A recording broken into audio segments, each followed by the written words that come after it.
Hello friends, কেমন আছো তোমরা সবাই? আশা করি সবাই অনেক ভালো আছো, আমিও অনেক ভালো আছি। তো কালকে গিয়েছিলাম সিরাজগঞ্জ খান সাহেবের মাঠে বাণিজ্য মেলাতে। তো বাণিজ্য মেলায় গিয়ে অনেক ঘোরাঘুরি করলাম, অনেক কিছুই খেলাম, অনেক মজা এনজয় করলাম। তো গিয়েছিলাম, আমার বোন গিয়েছিল, আমার বোন প্রথমা গিয়েছিল, আমার বোন চিজা কর্মকার গিয়েছিল, আমার হবু বড় আমি, আমার দেওর গিয়েছিল সবুজ, আমার পিসাতো ভাই গিয়েছিল, আমার ভাই শুভজিৎ গিয়েছিল, আমার বোন ঐশী কর্মকার গিয়েছিল। তো আরও ফ্রেন্ডস ছিল, তো অনেকেই গিয়েছিলাম, গিয়ে অনেক কিছু খেলাম। তো ফার্স্টে স্মোকিং ট্রাই করলাম, তো খেলাম সেটাও। খাওয়ার পরে চলে গেলাম আমরা তৃপ্তি হোটেলে গিয়ে আমরা মোগলাই নিলাম, মোগলাই নিয়ে মোগলাই খেলাম অর্ডার করে। তারপরে চলে আসলাম কাচ্চিবাড়িতে এসেই বিরিয়ানি অর্ডার করলাম 7-8 প্লেটের মতো।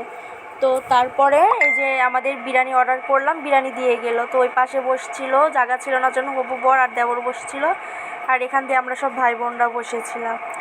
তো এই যে সবাই অনেক মজা এনজয় করলাম, ওই দিন অনেক ঘোরাঘুরি করলাম, আরও অনেক কিছু খেয়েছি, ব্লগে তোলা হয়নি।